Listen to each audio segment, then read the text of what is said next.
And we're back with chapter 4. And I again forgot to change the title. I'm so good at this stuff.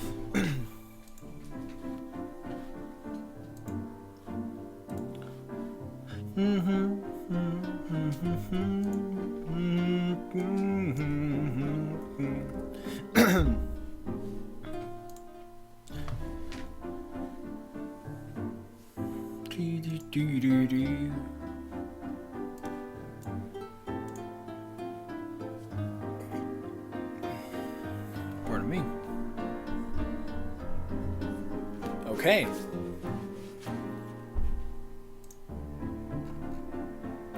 God damn it, stop. This. Okay.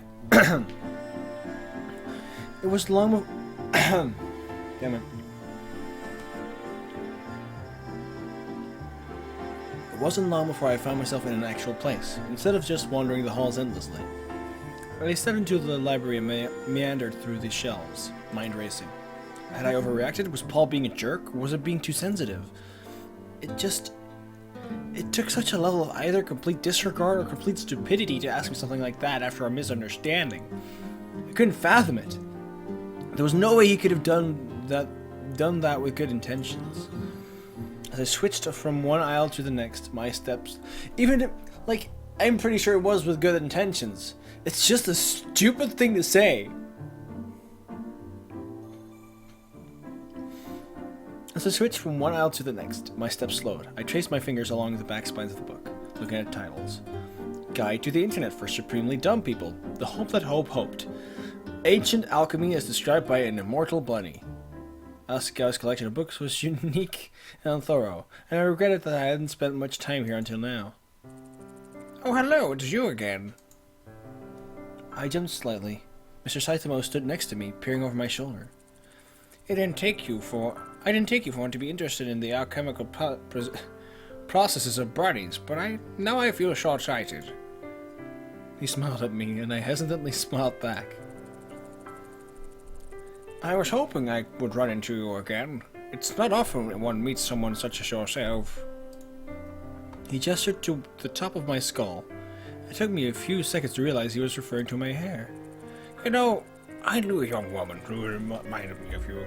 She didn't have pink hair like you do, but she had the same eyes. You would happen to be a Mizuno, would you? But how? He gave a hearty laugh. Your mother seemed like the type not to let go of her maiden name. I'm happy to see that hasn't changed. And she's no longer with us. To my surprise, Mr. Saitama nodded, as if he fully expected this. It's not rare to see a common like... Why did I say the word common? It's not rare to see something like that in her case. What do you mean? How did you know my mother? The old man twirled his beard, eyes glinting. I taught her flower arrangement in our old school, long before I was appointed to Asagao. She was exceptionally talented. I remember she wanted to start a flower shop. My father makes pottery, and they sold the flowers and the vases they were potted in. The old man hooted again, slapping his knee. A clever idea. Clever she was, too. I see you share her intelligence. It would be difficult for someone of your financial status to come here otherwise. I glanced down at my clothes, suddenly self-conscious. It wasn't that apparent that I didn't have money, was it? I suppose it's a curse of the main character, isn't it? Oh my fucking god. Main character? Mai called me that too. He nodded sadly. You can't help the effect you have on people around you. Don't fret, my dear. Why does it sound like you're talking in circles? Are you trying to tell me something, or... The genre is savvy too. But you get it. Sometimes people find different ways to say what they want to say. Don't worry. Don't worry so much about that boy. I know he's difficult to deal with, but he really has the best intentions. If you can believe that, you will overcome everything.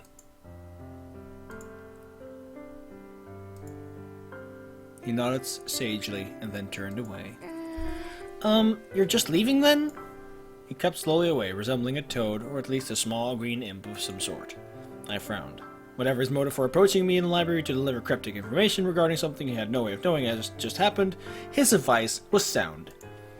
I had, after all, refused Paul's offer. That should be the end of that. The least I could do was show up to the meeting after class. If I didn't do that, I might as well leave the campaign. Brutally, I shoved the books as far back of their shelves as they could reach, smiling when I heard the satisfying clunk of their ends hitting the wood. There are only 2 weeks until the tournament and the election. I could last until then. I avoided Maya's and PBG's questioning eyes all through class. Maya and Saitama are in cahoots, breaking the fourth wall together. Cannon!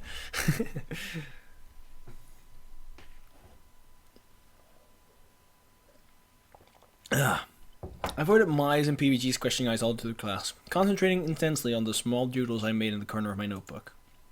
Only one person had seen the whole thing coming, and therefore accepted my odd behavior. John. When I made eye contact with him, he nodded at me, a sympathizing smile on his lips. Then he looked away. Finally, class was over. I pulled on my backpack. The end of days had come. It was time to swallow my pride. Seeing the grim determination on my face, Maya frowned. Are you sure you're going to be okay? But hey, that's just a theory. A game theory! Thanks for watching.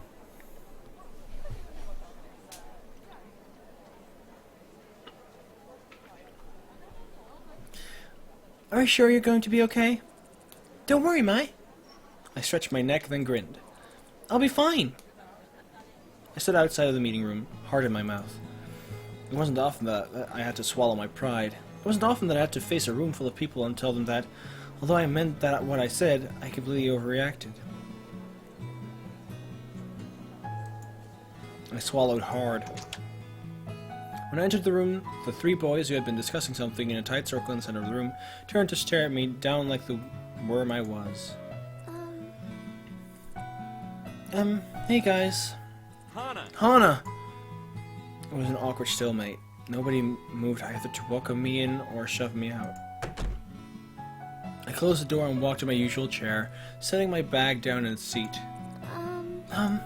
So I wanted... I'm sorry. I stared at Paul in surprise. Sensing the tension in the air, Nick and Josh stepped out of the room and gave us space. Really? You're sorry? He sighed. I wanted to pretend like your allegations were false, but I realized you were correct.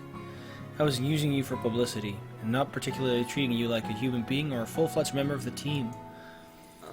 There are reasons for this, but I don't think I can tell you why. It would only make things worse between all of us. So for now, I hope you can accept my full apology and my intentions to change my behavior. I bowed 90 degrees. He bowed 90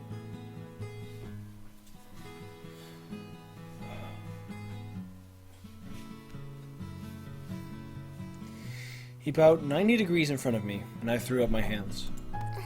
Please stop this! Stop straightening up! Stop! He was acting like an actual politician towards me, like we weren't even friends. I physically grabbed and straightened him up. Sit! I pointed at the teacher's desk, and he obediently sat on his edge. Paul, look, I know the election has been putting a lot of stress on you, but you've got to live life outside of it too. I know I do. You don't have to tell me this. Are you sure? I think I do. You've been relating everything back to the election. I haven't heard you talk about the tournament or your classes in weeks. I don't even think Jeff's got as much of a leg on you. We're clearly in the lead with all the publicity we've been doing. That's what you think. I disagree. Most students seem to disinterested in the election. If you could just get a way to make them active participants in our name. He started and jumped.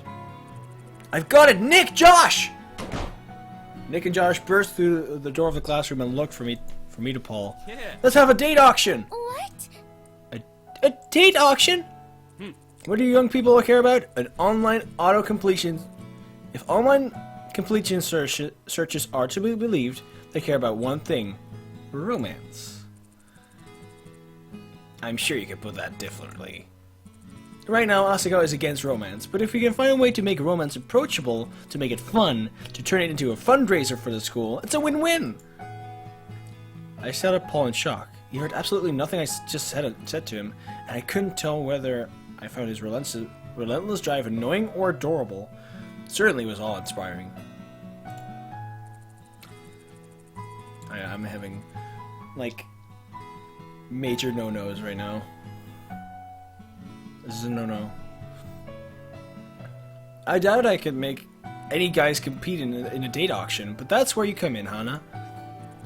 I need you to gather all the girls you can from your dorm, of your classes, or wherever, as long as they're girls and students at Asagao. Rally together the army! This will be my final play! Nick and Josh politely clapped. I wanted to crawl into a hole. There was, again, nothing I could do. You'll do it, won't you, Hana? You'll take the women folk for me?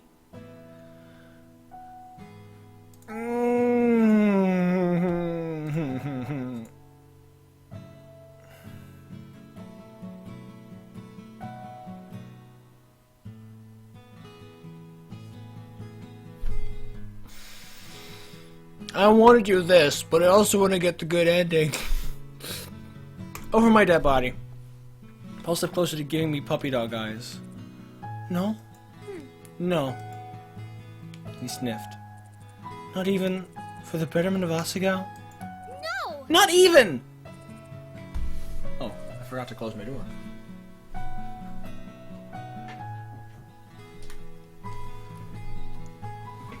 Not even for a big warm hug? No! Not even! Go collect the other 3 main girl characters. Paul kicked the floor of the classroom, hands in its pockets. Well, if Hannah says we can't do it, I guess we just won't do it. He sighed dramatically. Nick and Josh clucked, shaking their heads. Don't make me the bad guy! I'm not the one trying to sell students to other students! Not students, time. That's students. Time. Time. But it's fine. I get it. I understand the qualms. I'll just go back to the drawing board. And Paul physically started moving towards the chalkboard at the front of the room. I'm going to go mad. Fine. Fine, I'll do it! Hana! Wait! Really? Okay, then I'm gonna go back to the other one. If that was a good... Fuck you. Fuck this.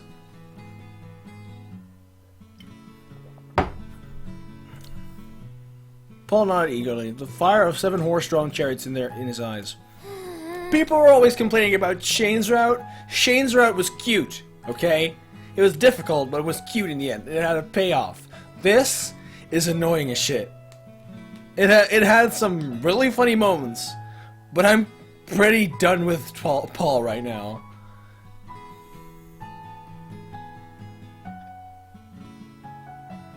I sighed. I'll do it, I'll do it!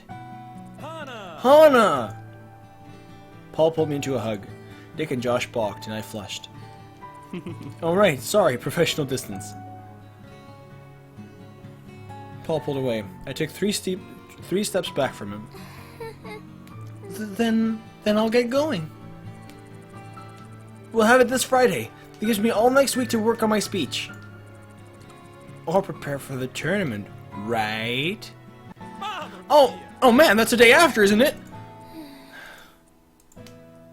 Don't worry, I've got this. I've totally got this. I closed the door with a sigh. Suffice to say, that was not at all how I expected that situation to go. But then, when it came to continue, it never was.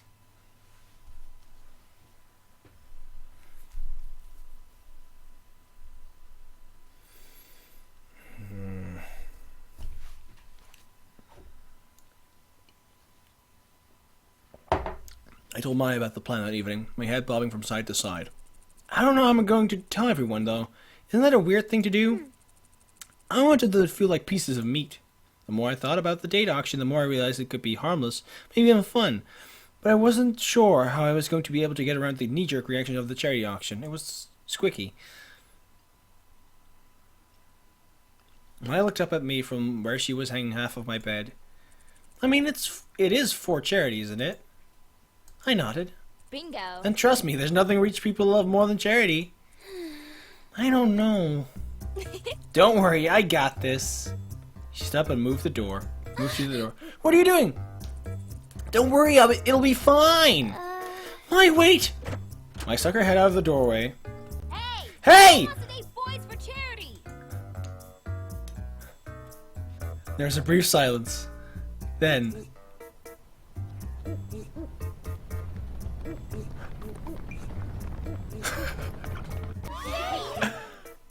What? Dating boys? Self-voicing enabled. Affirmative.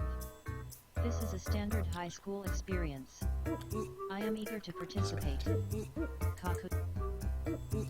Maya held up her hands to the clamoring masses, and they went quiet. I imagined them staring up at Maya like she was some kind of savior, like little chipmunks. Paul, our current president, is holding a date auction. If you ever wanted a chance for your boyfriend to prove his love for you, or maybe that guy you've been ogling in the gym to casually reciprocate, yes, I'm looking at you, Naomi, then you should all participate. It's only to make our academy stronger in the meantime. There was a murmur of assent, and Maya smiled. Bye-bye. Great! I'll see you all on Friday, spread the word! Maya shut the door and jumped back onto my bed, a smug smirk on her face. What? How? You... Not everything is as big as a deal as you seem to think it is, Hana. Just talk to people and throw ideas out there. Something will stick. People are more forgiving than you think they are. It was easy for Maya to say. Maya was always brash, loud, semi-obnoxious, even if that was what I loved about her. It was easier for her to be outlandish than for me. People would think it was saying something about me, like I snapped. Wait. Maya picked up my stuffed rabbit and stared at it, tweaking her nose from side to side as if sniffing.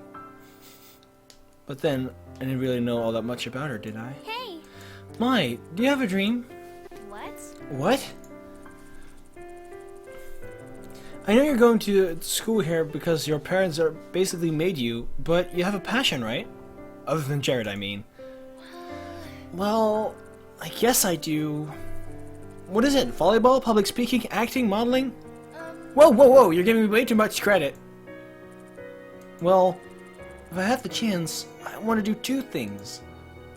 The first is start up a heavy rock band called the Pardon Mize, where I can play a badass Loretta electric guitar, or maybe a bass, and swing my hair all over the stage like a total beast. I nodded. I see it.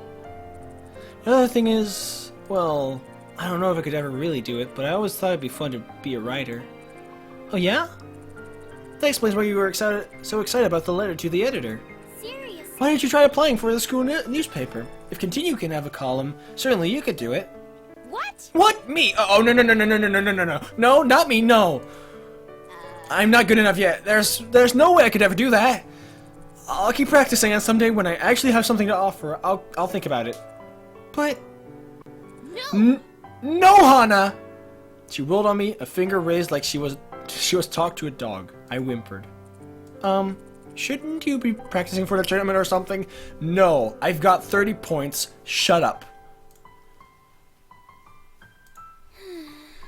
I sighed and stood, my knees cracking a bit. Yeah, I should. No, you shouldn't! Were those your legs? My god, Hana, you're like an old man. I chuckled softly and shooed her off my bed. It was time for me to practice. It wasn't. But as I pulled out my phone, I remembered something Mai did for me a few months ago, back at the start of the year. You should accept! Mai believed in me and my abilities, even when I didn't believe in myself. Was there some way I could return the favor? The weekend finally came. I woke with the fear of God in me and dressed rapidly. I was one of the people managing the event, after all, and it wouldn't do to show up after the girls who were actually participating. The hallway was already filled with the sounds of girls getting ready in the morning. Smells of straightened hair, fruity perfume, and floral shampoo drifted aimlessly down the corridor. Why on earth were these girls excited about being bet on? Sure, it was a very rare case of dating that was 100% condoned by Asagao Academy, but then there was the idea that they could go on stage and nobody would bid on them. No, I wouldn't do that in 1,000 years. Not even if someone offered to pay me. Hana. Please, honey, I'll pay you. I'll do anything. I should have known. I should have seen this coming. There was no way Paul would let this opportunity slip by. No way he wasn't. No way he wasn't going to make his campaign manager show her support by participating in the actual event. Over my limp and dead body! Come on, what are you afraid of? You're a gorgeous girl, and what? Any guy would be lucky to have you. I shot a glare at him. He changed tacks. We need someone to go first, to let the others know how it's done, and to put the girls at ease. There's no one else I could trust with this responsibility. Paul! Right? Right? He turned to Nick and Josh, arms outstretched. Oh, I know that. Oh, I know, that's right. I mean, like, that voice claim make everything better. Like, that is so funny. Oh, I know, that's right. I'm right, aren't I? This is a great idea, isn't it? Nick blushed furiously. I mean, it isn't a bad idea. I heaved a heavy sigh. And how is it supposed to help your campaign exactly? Publicity, of course! I massaged my temples. There was no way he would let me out of it. In fact, I could see him literally smacking me over the head and throwing me on stage before I could see him letting me get away with this. Fine, fine, I'll do it! He grabbed my hands, pulling them to his chest in an odd, familiar way of his. Really? Hana, you angel of angels! If you don't win the campaign after this, I will haunt you to your grave. Doesn't that just mean you'll follow me around for the rest of your life? I'm more than up for that. Just get Joshua Lena to do that. That's true. I signed and made my way behind the platform booth. It was a slightly chilly day. The sun wasn't out, and I expected that to thin the crowds, but my expectations were incorrect. A fair chunk of boys and a handful of incredibly excited girls soon filled the seats. And when 11 o'clock finally hit, Paul took the stage. Ladies and gentlemen, I would like to thank you from the depths of my heart for attending this first annual Asagao date auction, or as it will henceforth be known, Ada. There was a small smattering of applause. Evidently, the crowd just wanted him off the stage. As you know, this is a fundraiser for the school, so we have a few rules to follow. First, we keep it civil. Second, please raise your hand when you're ready to bid.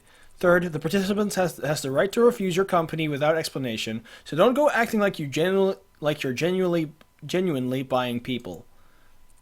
This is a volunteer thing for fun. Do you understand me? A slow grumble floated through the crowd. Do you understand me? A random assortment of affirmations skittered across the crowd. I wasn't sure that truly counted, but Paul seemed satisfied. Alright. Well, alright then. Would our first lady of the evening please take the stage? My heart leaped into my throat. What would my father do if he could see me now? I pulled back the flimsy curtain and stepped onto the stage, trying with all my heart to maintain my dignity. Paul motioned at me with his hands, indicating that I should walk around on stage and twirl or something.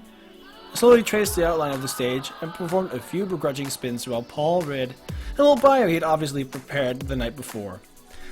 Hana Mizuno, 16, is currently my campaign manager and a potential Normal Boots member. She has a big heart and an even bigger mouth, and when she finds the courage to use it, friends adore her. Hobbies include reading, drawing, and somehow winding up in all sorts of unexpected circumstances. The winner gets to take her to a standard dinner. You're paying, though. She's a classy cat. I shot at McGlare and he chuckled. We'll start the bidding at 1,000 yen. There came the moment I was most terrified of, the opportunity for utter humiliation. I stood in the center of the stage, hands clasped, eyes towards the floor. Alright, 1,000 yen. Do we have a 1,500 yen? Do I see 1,500 yen? 1,500 yen, wonderful! I glanced up in shock, absolutely no idea who would care enough to bid on me. I found Josh with an arm raised, glaring across the seats at another man with his arm raised. Nick? I saw this coming. And we have 2,000 yen. Do we have 4,000? 4,000. Oh wow, 4,000 yen. 5,000. 6,000. What I had first assumed to be a pity bid soon turned it into an all-out battle. The numbers rose and rose until the audience itself was gasping with each new offering. Nick pulled out his wallet and started counting the coins in it, while Josh started asking the people around him to borrow some cash. 10 more. Well, I've got 55. Wait, I found 80. After several more minutes of counting spare yen coins, the tension somehow never dying, Paul slammed his gavel on the podium. Look, you both win. You can both take her out on a date, okay? Just let us live the rest of our lives. But what the what? But that's not fair! Too bad, my auction. He pounded the gavel again, then gave me a thumbs up. It was my cue to leave, and I sprinted behind the platform with immense relief. Several girls congratulated me as I dashed through, patting me on the back. Other girls glared at me. If they had poison, I would have been dead by the end of the day. I crept around the back of the audience and took a seat myself, watching the rest of the auction unfold. Mimi Santos sold for 4,000 yen, getting taken to the beach by a much younger boy. She seemed satisfied. Kakushi on the other hand was bid on by a few people, including one particularly enthusiastic girl, but eventually bought herself out of the auction. Good then. Finally, it was time for the last bit of the day. The audience was restless. Most of them had already gotten their dates, and the sudden return of the sun on the Saturday afternoon was making them antsy. I know you're all prepared to leave, but I've got a treat for you. Our final girl is an eccentric, an artist, a genius. Surely there's nobody with such a caring heart, nobody with a spunk, nobody with a vocal cords quite like her. Ladies and gentlemen, I present to you Mai Sasaki. I spit the drink I'd been sipping onto the empty chair in front of me. Yeah! What? What the?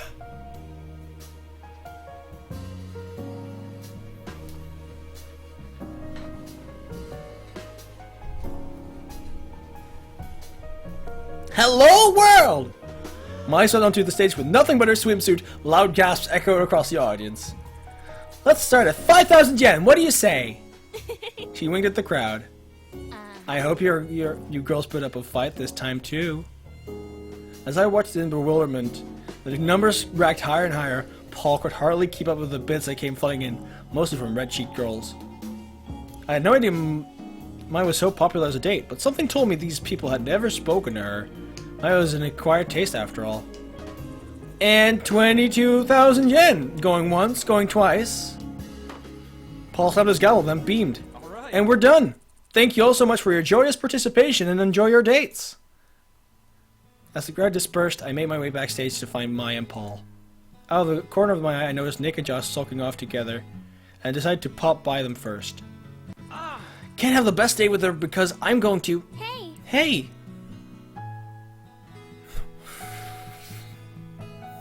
Mm-hmm. Gee, I wonder why there's so much.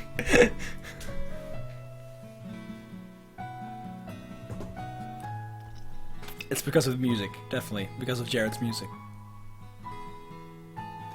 No, I'm going to have the best date with her. You don't... They didn't even notice me behind them, too invested in their stupid argument. Guys, come on! Sparks were practically shooting from their eyes. Hey! Hey! Whoa, hey, Hana! I didn't notice you there. Looks like we're going on a triple date. Yeah, I guess we are. Thank you, for betting on me. I bowed quickly. So, Hana, See you later. sorry, I have to go find Mai. I waved and dashed off before they could say anything else. I found Mai backstage, cackling madly with Paul. You never told me you were going to enter, and with your swimsuit on, too. You didn't ask. Are you going to be okay with it? Yeah, definitely, because I'm not even going. What? What? I was hoping Jarrett would be out there, and if it's not Jarrett, then no dice. I stared at her in utter shock. She winked. My mom's not a businesswoman for nothing. By the way, did you like your bio? That was... You were on that? Oh, Hana, we talked about this. You want to expand your horizons, to fly like ever so many blue-winged birds into the deepening sunset.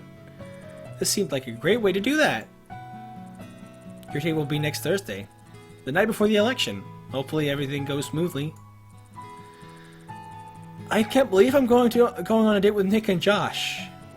Well, only go if you want to. Paul shrugged, waiting for my answer.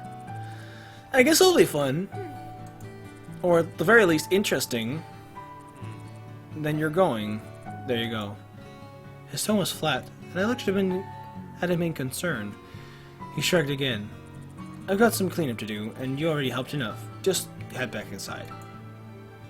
I glanced at Mai, wondering whether she had also noticed Paul's weird vibe. But she simply smiled at me. Paul, you fucked up. It's sad? Well, your character, never mind. This version of Paul, at least. But, really, he fucked up. He messed up, like, really bad. Let's go back in. I got this new show. He Pauled it. Let's go back in. I've got this new show I want to see about this enchanted duck.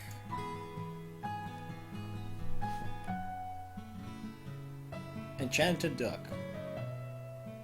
Not ringing any bells.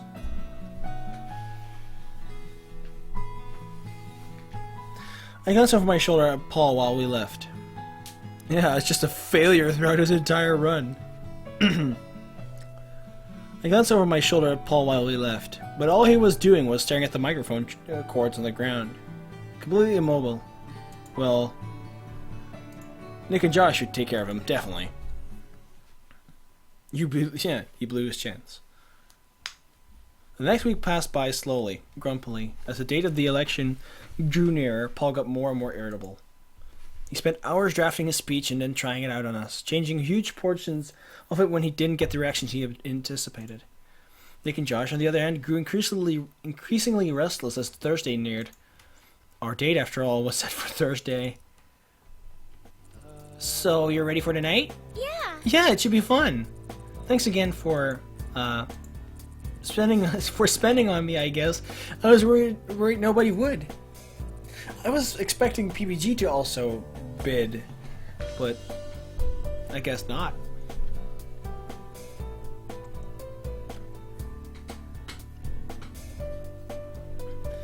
What? Why on earth would you worry about that? You're a precious you're a precious person, so. Josh turned red. Nick took over. We'll pick you up this evening, right? I nodded. On the other side of the room, Paul sighed loudly, an obvious cue that we should stop talking. I can see you're very busy, so I think I'm going to head out early. Nick and Josh waved to me, but Paul leaped to his feet. You're leaving? Is that okay? Well... He glanced aimlessly around the room. Eventually his eyes fell on a piece of chalk, and he pointed to it with utmost intensity. Shock! And he told me brainstorm! What? It's for charity. It's for charity, so it's a good thing.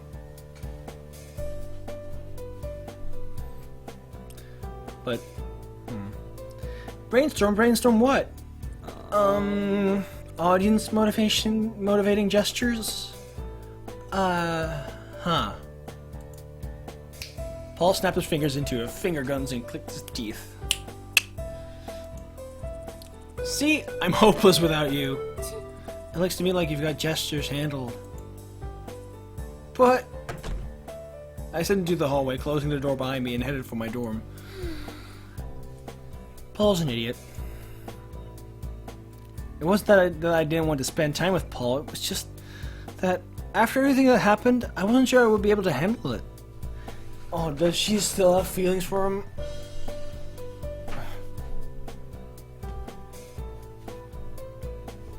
I mean,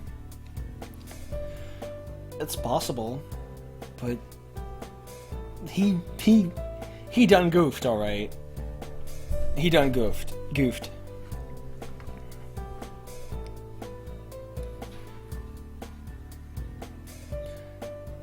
wasn't that I didn't want to spend time with Paul. Okay. I had to put my feelings and my emotional health first. Pardon me. When the knock came at my door, I was dressed and ready. I glanced at Mai, who nodded solemnly and gave me a thumbs up. Potato over Paul.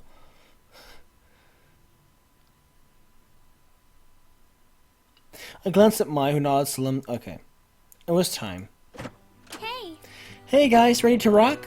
Ah, look at you. Ah, look at you. You look great. I giggled and did a quick twirl. Thanks! We set off across the campus, heading again for the Higambana Mall. It was weird. The last time I went to Higambana Mall, I believe it was on my second first date. My real first date. This time I actually was on my first date. In fact, this probably can constitute more of a first date than either of the others. Paul Tato.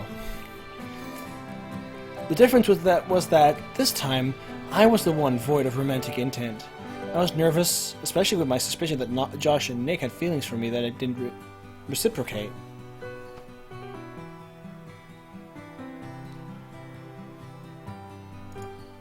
Part of me even felt they knew I didn't have any feelings for them. In that way, this date was more like a conciliatory offering, a parting gift, an expression of regret on my part. They didn't know that I was hung up on Paul. At least, I hope they didn't. That would make things awkward for them. No, the best thing I could do was try to relax and have fun. Hana, you okay? I stepped out of my reverie. Josh and Nick were looking at me in that way that only meant I had a decision to make. What's up? Do you want Thai or Mexican? Oh, wait. Do you want Thai or Mexican?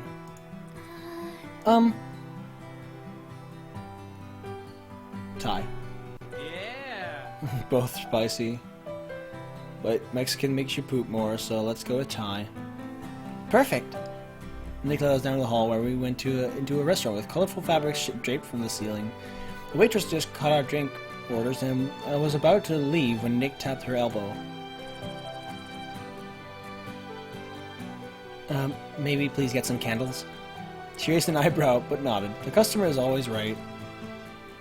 Josh shot Nick a glare and cleared his throat. So, Hana, please tell me more about your interests.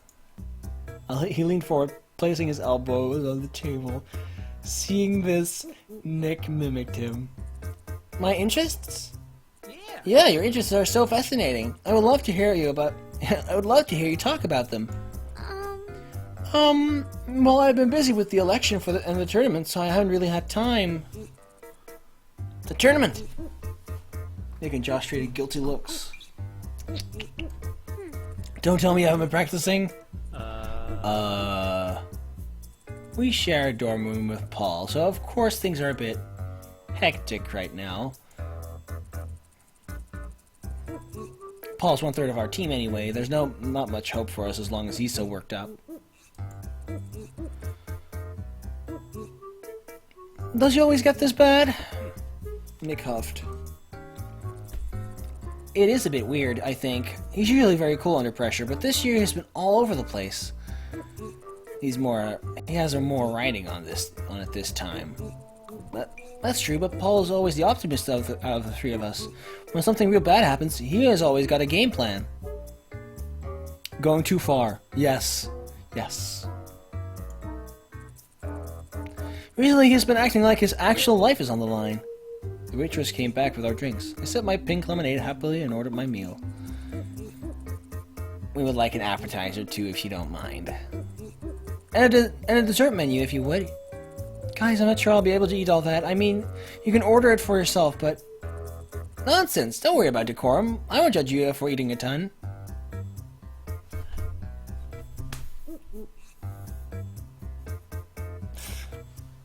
Nick flashed me a thumbs up as Josh ordered 2 separate appetizers and a full cheesecake for dessert.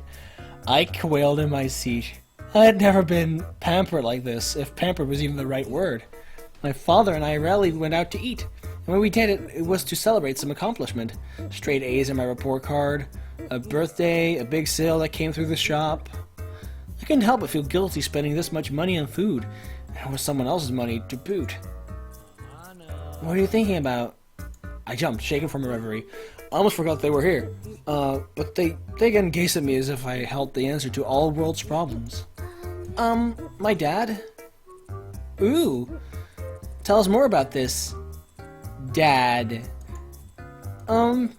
His name is Takao, and I miss him a lot. He's an artist. He makes pottery for a living. A sculptor? The unholy trinity of morons. Well, would we have seen any of his works? No, they're local things. I think back when my mom was around, an artist did some sketches of her arrangement. I was told she was really gifted with flowers. Stop right now. Okay. Is there a problem? Also, I want to take a quick peek at how far we are in this chapter. Scene picker. Okay, we're getting pretty close. Nice. Yeah? Why did you want me to stop?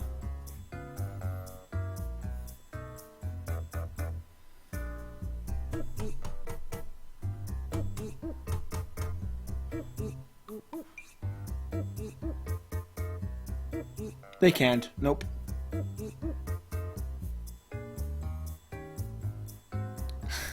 Regarding the dad quote.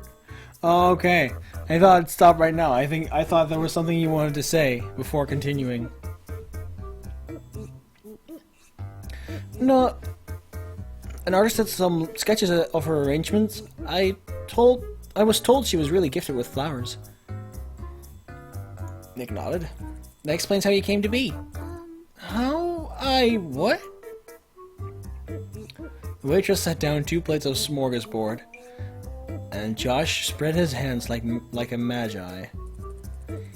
Eat whatever you like, my dear. Thanks, but I'd rather just wait for my meal. Nick shook his head. So modest, so humble. Increasingly uncomfortable, I was relieved when my food arrived, and Nick and Josh's odd questions and commentary were put to a stop. All of us were starving, especially since we skipped our regularly scheduled academy dinner.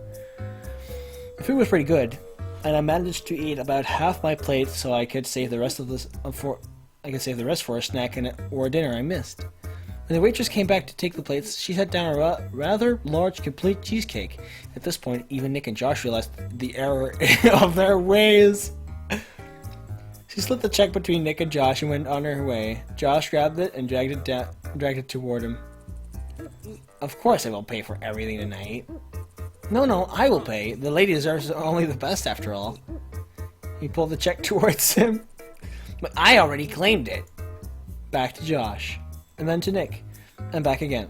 I sipped the last of my drink as the check turned to a blur between them. Eventually they agreed to split the bill, and then had a lengthy argument about proper tips. You see, Josh scrawled a large 5 and then 3 even larger zeros after it. I like to treat service workers well, because I treat even the people who are not close to me like they are valuable human beings. They had fucked up. Nick followed suit with the same number. I don't like to brag about how much I tip. I like my actions to speak for themselves. It was the most taxing hour I've ever experienced. When I finally came back to the campus, they both clamored to walk me to my room. I'll do it. No, it's not necessary, thank you. But you're a lady, and the gentleman should... That's quite alright. I need to go get something. So please go on without me. But I insist. You guys aren't listening to me. Without one statement of fact, both boys snapped straight. Right. Thank you so much for joining us on this date.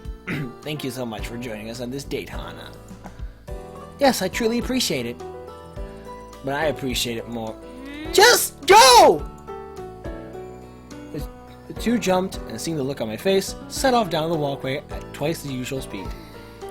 I sighed. I liked them both, really I did, but there was no way I could handle the two of them together, alone, without Paul's help. The wind rustled through the leaves around me, almost sounding like a person walking by. I sighed again. Even now I thought of him. He's there. He's walking around. He's there. I stumbled towards Poppy in the ever-deepening darkness. Tired thoughts flowing from before me like petals. Why did Nick and Josh both like me? Why? I hadn't done anything special for either of them. At least not enough to deserve such intense feelings. It made me uneasy, especially since they couldn't tell I wasn't interested.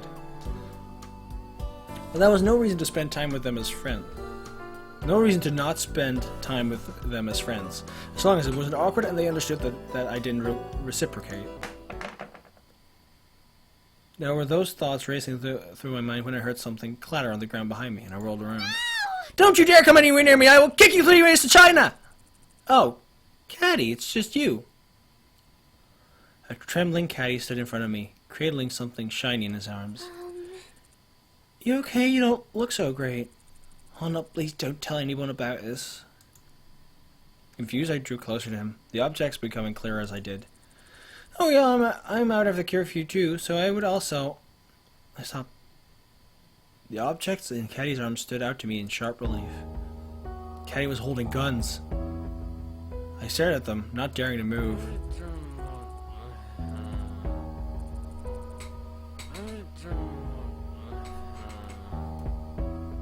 Hold on, what is he saying?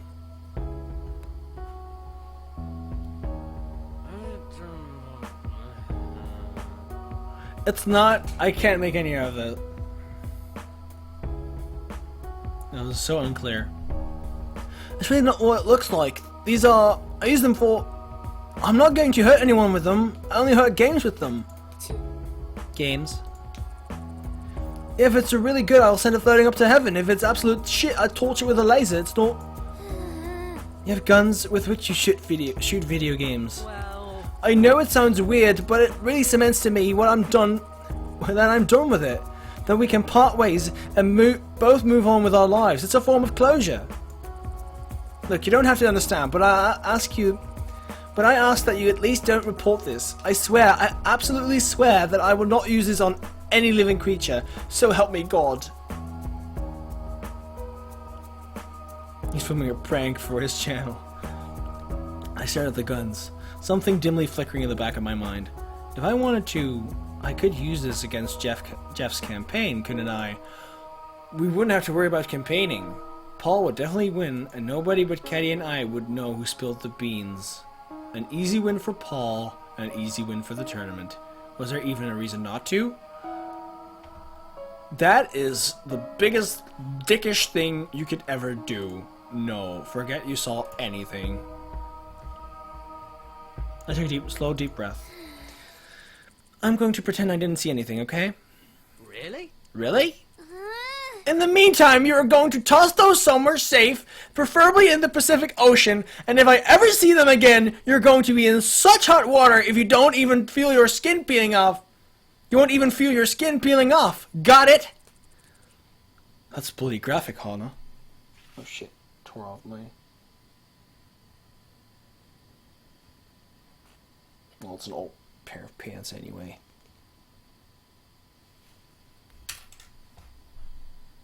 That's bloody graphic, Hana. Got it! Right. I got it. Farewell. Thanks again, Hana. You won't forget this. I nodded happily. Caddy wouldn't harm a fly on a person's head. I had no doubts about that. Even if those guns glinting in the lamplight were the scariest thing I'd ever seen. I hoped my faith wouldn't go unfulfilled. As I reached the fork between Primrose and Bluebell, I heard another rustling somewhere behind me and again whirl around. Who's there this time? To my immense surprise, Paul stood, body half in and half out of one of Asagao's manicured bushes, a styrofoam box not all that different from mine in his hands. Paul. Paul? It's not what it looks like. I wasn't following you. I just had a sudden hankering for Thai food, that's all.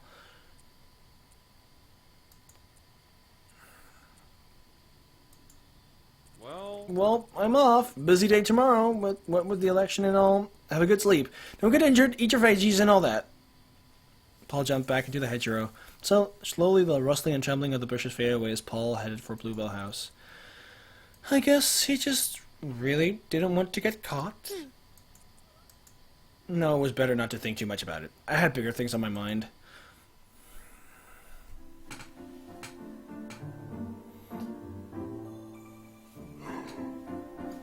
The sun had barely risen that morning, the day of the election speeches. I changed clothes hastily, hard in my throat. The election speeches would be happening in the theater, which Asagao apparently used as its auditorium. It wasn't a mandatory attendance type thing, and given the early hour of the speeches, so they wouldn't interfere with classes, I had a feeling only the students who cared most would show up. But then, the students who cared most were our core audience. They were the hardest to sway once they had settled on a candidate. They were the ones who were actually going to bother to vote, and whose opinions would be sought when the day came. It was important for Paul to win them to his side, but he was trading on faith that wasn't so steadfast after last year. As I crept to the stage, Jeff raised a cheery hand toward me. Huh. Ouch! I stepped past him and up to Paul, who was sitting in a chair, head in his hands. I don't know. I tweaked the speech so many times, but I don't know that it's going to make the impact that I want. I glanced around. Nick and Josh were nowhere to be found. Seeing my wandering eyes, Paul sighed. I told them to come later. I wanted plants in the audience to laugh at my jokes, just in case. That's not the worst idea you've had. I put a hand on his shoulder, and then after a moment's hesitation began to massage them like I was pumping up a boxer. For some reason I knew she was going to do that. You put so much work into this. At this point, if it doesn't work out, there's nothing you can do. It's just how it was supposed to go. But I wanted to go my way! I peered into his face. There were dark bags in his eyes. It looked like he hadn't slept a wink. And yet, he used this precious time to eat out last night and follow me home in the bushes. I chuckled softly. You do everything 100%, don't you? I try. If you give everything your best shot, you have no regrets in the end. That's a lot of pressure. Can't you cut yourself some slack? He shook his head fervently, then suppressed a yawn. People deserve the best of me. I deserve the best of me, too. You don't owe anybody anything. It's not about debt, it's about responsibility. He reached up and put a hand over mine. I froze. He smiled up at me. Hana. Thanks, Hana. No, for what? I'm glad that after everything that's happened, I still know I can count on you. I slipped my hands from under his and clamped them behind my back. Yep. People are going to be coming in a second. In a second. Do you want me in the audience or? Please, I'd like to mentally prepare myself. I nodded and headed into the audience to find myself a good seat. As I passed, Jeff and Ian paused to watch me go. Their eyes followed me into my seat, and I waved happily at them. I definitely deserve that. The room slowly filled with more people than I imagined. As I scanned the crowd, noticing girls with their heads buried together, comparing notes on Jeff's and Paul's platforms, and boys arguing about who would win in a sword fight, I started to think Paul was right. The election was closer than I anticipated. Should I have worked harder to help him? We got so little done in that amount of time that I almost wanted to go back and strangle myself for not working harder when I had the chance. He fucked up big time. Really. Come on. Don't put the blame on yourself. In a distant corner, Nick's head bounced around. Josh was in the other corner, arms over the back of the empty chair next to him. No one even bothered to ask him whether they could take it. Finally, it was time for them to deliver their speeches. Paul's was first. and he took the stage to cheers from the students around him. I gave him a thumbs up, and he grinned when he found me in the crowd.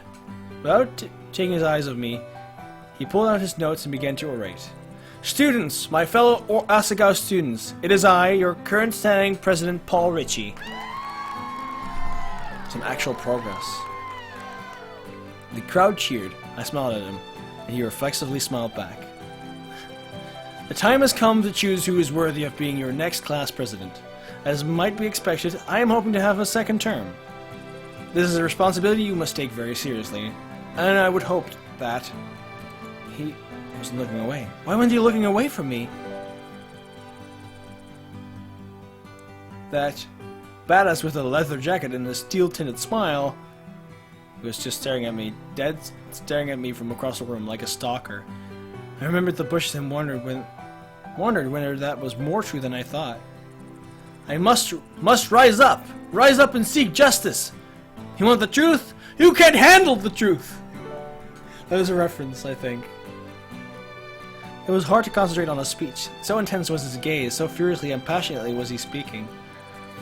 I had a dream once. A dream of proper funding for club activities, rather than having to depend on our parents for even more of our livelihoods. People call us spoiled. And why should we let them be correct? Even if his words weren't reaching me, his feelings were. Paul's sincerity came across in everything he did. From the look in his still staring eyes, to the way he flung his arms out, to the fact that he was no longer even using his notes. I'm doing very well. Thank you. How are you doing? A loud laugh came from the left of me, and I realized Paul had made his joke. Rippling giggles floated through the audience, and Paul smiled. So I say to you, we will not go quietly into the night. We will not vanish without a fight. Today, we celebrate our independence from Asagao's frankly horrible club, budgeting, fundraising, and exploitative system. Today, we celebrate our financial independence!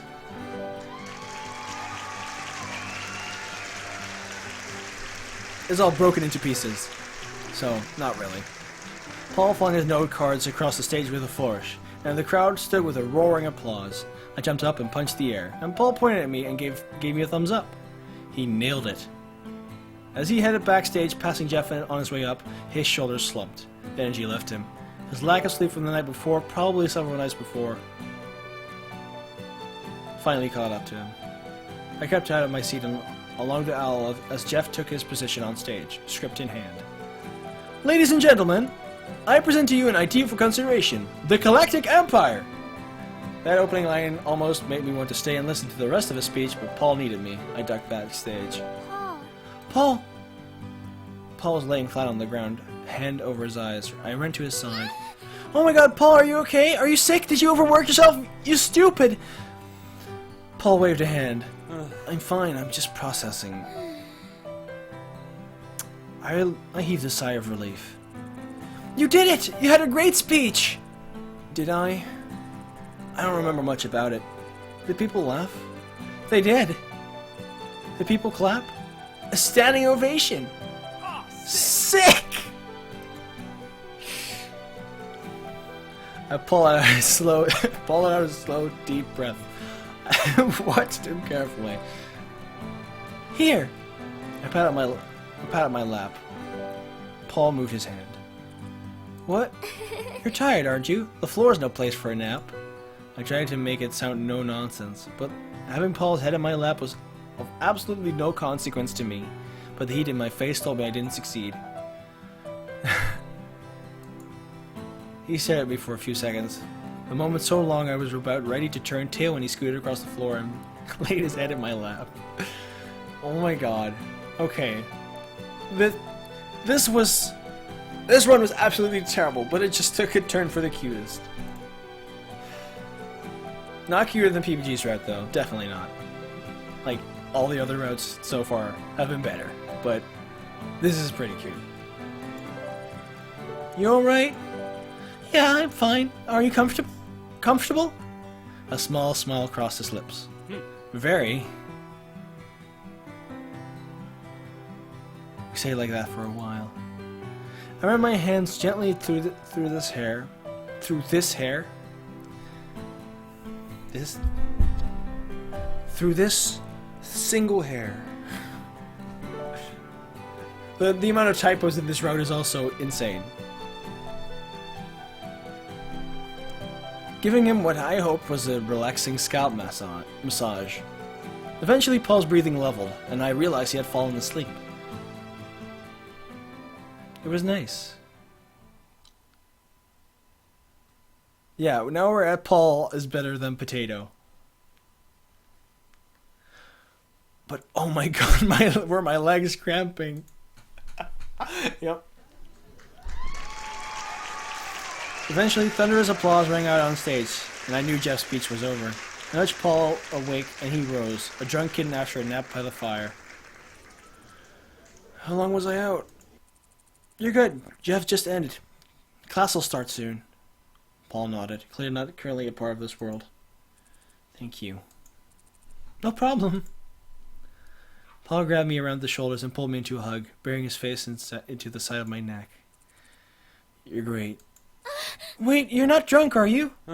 Paul sighed contentedly, and I gently peeled his hands from around me. We have to go to class. And we're not dating, remember? You basically turned me down. I thought it, but I didn't say it. He didn't need more stress, not with determining an election literally in the next 2 days. But part of me was still a little upset.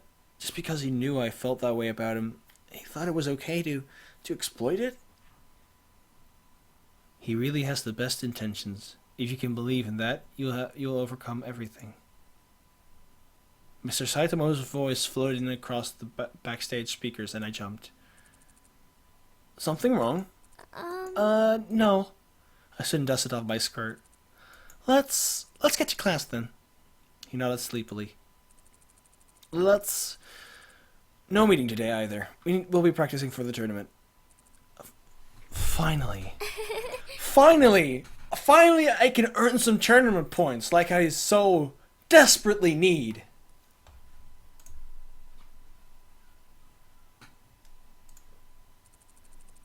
I'll see you tomorrow then. He held up a fist at me. Good luck. I woke the next morning, eyes scratchy and head spinning. Apparently the stress of the day before took its toll. I felt almost sick as I put on my uniform and tried to talk myself down. Sure, I hadn't prepared at all, but I could still win, right? Strategy is always, right? I stepped out into the fresh spring air, taking a deep breath. It's tournament time. My event was one of the first, so I had to be there earlier than most. I set my shoulders and started across campus. The arcade at which the tournament was being held was much smaller than I expected. I felt like I'd find some kind of convention, but instead it was a small local arcade filled with machines. Smaller rooms split off, which were probably where the individual competitions would take place throughout the day. A few people milled about the space, generally older folk in their 20s and 30s. I glanced at the agenda in my hand and made my way to one of the back rooms. When I entered the competition room, I found 2 chairs on an elevated platform, a computer, and a projector sitting between them. Ian sat in one of the chairs, looking bored out of his mind. Ian! Hey. It's about time you showed up. I was starting to get worried you died. Oh, that's sweet of you to be concerned. Is it? Yeah. I got into the chair next to him. A man came over to me to check my name and club affiliation. I said I was a member of the Normal Roots Club, a small surge of pride making me sit up straight as I did. There were chairs lined up for people to watch us compete, and to my surprise the entire room soon filled. I searched the crowd to find the guys. There they were. They came to support me. All of them. I smiled, excitement flooding through me, and then I was struck with terror. There was nothing like the threat of failing in front of all the people he cared about. As I stared wearily into the crowd, a blur of movement caught my eye. Wally was sitting with the rest of the Hidden Block Club, beaming at me. When he saw me looking, he waved enthusiastically. Ian rolled his eyes. Really? Would it kill you to root for your own teammate? I giggled. Finally, the lights around us dimmed and the projector started up. The main menu of Dumpy Doom's Revenge on screen. It was time to start. As the MC began his introduction and explained the rules of the game, Ian turned to me, a smirk on his face. You sure you're ready for this? Yeah. You bet I am! Ready to go? The man turned to us. Ian and I nodded. Then 3, 2, 1, start! The game began. I immediately clicked to fill my screen with 2 more lines of blocks. Ian began working with what he had. I scanned through the blocks for pink hearts, eliminating them one by one, making combos where I could. I still wasn't advanced enough to plan tons of combos ahead of time, but I could still make it more likely for combos to happen through probability. The pinks were all but gone, green leaves were next. Dummy Doom started flipping at the top of the screen. Ian must be comboing, which meant I had a few seconds before those blocks would fall. I set up a combo at the top of the screen and started eliminating the orange blocks below it. Yeah. We didn't talk to him a single time throughout the playthrough, throughout this route. I set up a combo on the top of the screen and started eliminating the orange. There's a typo in here now as well, eliminating the orange blocks below it. Then it happened. A 6th combo jumped out at me from on the screen. My eyes crossed as I stared at it in shock. I just had to move the top block over one space. Then, as quickly as I saw it, it vanished. The blocks looked normal again. You're dead! Ian's blocks fell upon my humble kingdom, and I slipped the combo into place. 2, 3, 4 combo, 5 combo, 6 combo, 7 combo, 8 combo!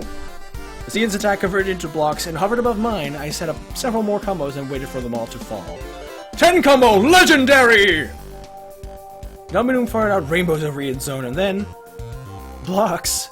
So many blocks, they didn't come in a chunk, they came in torrential downpour all over Ian's side, sliding from left to right and back again. Ian blinked, his hands and eyes moving frantically over the screen. I wasn't sure he had ever seen something like that before. I sure hadn't. I continued to combo while this was happening, but at this point there was no need.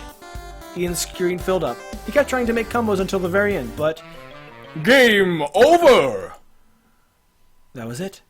I won. I stared dumbfounded at the screen in front of me. Ian's mouth hung open. The room was silent. Then... Whoa! Yeah, Hana! Aw, yeah. I knew you could do it!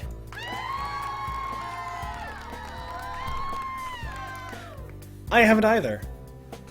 There's a possibility. There's a way to lose. If you have less than 20 tournament points, you lose. I think so.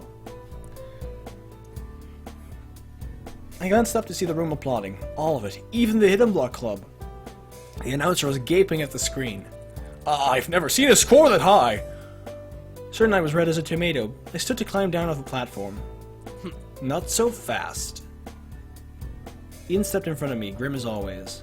I braced myself for his infamous sarcasm. But to my surprise, he laughed. Hana. That was a hell of a game, Hana. That's exactly what I wanted from you. He held a hand in the air, and I looked at it in confusion. Don't leave me hanging. Yeah. Oh! Obligatory Mortal Kombat reference from Hana's victory.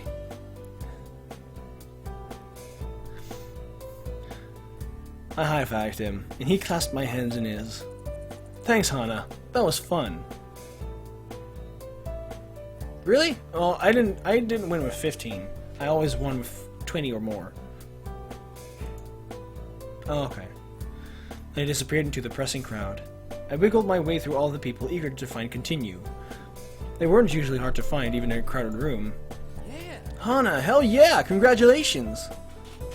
He pulled me into a hug, and I blushed furiously, practically throwing him off of me. Sorry. No, I'm sure I shouldn't have. Yeah. Hell yeah, girl! You kicked some serious ass! Josh flicked an imaginary tear from his eye. I've never been prouder. I chuckled. Thanks, guys! Isn't your event soon?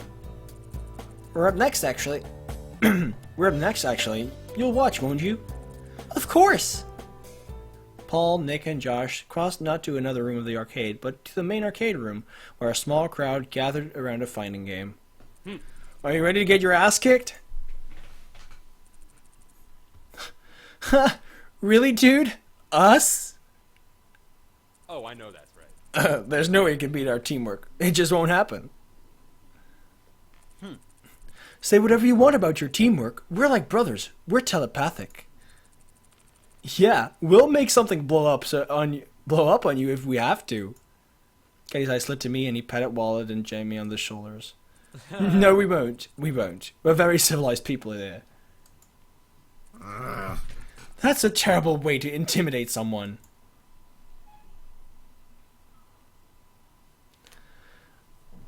The MC took the 6 guys' names on his clipboard, then smiled.